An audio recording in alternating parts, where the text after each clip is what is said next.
Andriu, dar minėjai, kad automobilis, kada kažkur būna toli nuo tavęs, tai matoma jo lokacija yra telefone. Ir maršrutai matosi, ir kokiu greičiu važinėja, ir kokiu netgi yra kokiu intensyvumu, kaip manevrai netgi yra matosi, fiksuoja. Ar pasiėmęs vyras mano telefoną gali matyti, kur aš važiavau ir kur buvau?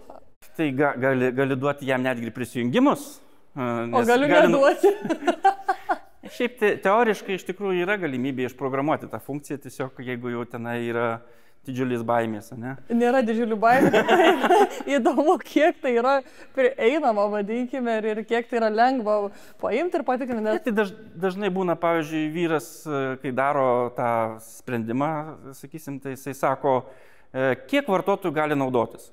Aha, dar galima. Tiek, kiek nori. Kas turi prisijungimą? Jo, jeigu vyro banko prisijungimus turi, tai gali naudotis jo pinigais. Tai tas pats ir vyras, jeigu turi tavo prisijungimus prie automobilio, tai jisai gali matyti, kur nors važiuoja. Prijungti, kad apmokės už visą paslaugą jisai, o toliau naudosiu aš ir nematys, kur važiuoju. O tai techniškai dabar tas appsas jis veikia tik telefone, ar yra kažkurie kiti įrenginiai mobilūs, kuriuose irgi galima turėti appsą, pavyzdžiui? Visur, kur yra internetas, kompiuteryje tai eina internetinis puslapis, kur prisijungi ir tu matai, ten daug daugiau dar visko yra. Gali netgi apsibriežti geozonas, kad jeigu išvažiavai iš Kauno, tau vyrui praneša, kad tu išvažiavai. Tai čia kaip kaliniamo pyko, jos uždeda, signalizuoja, tai tas pats principas. Žodžiu, visur, kur yra internetas. Ar planšetė, kur appsas, tai visur. Aišku, planšetė, telefone visur yra appsas, ne?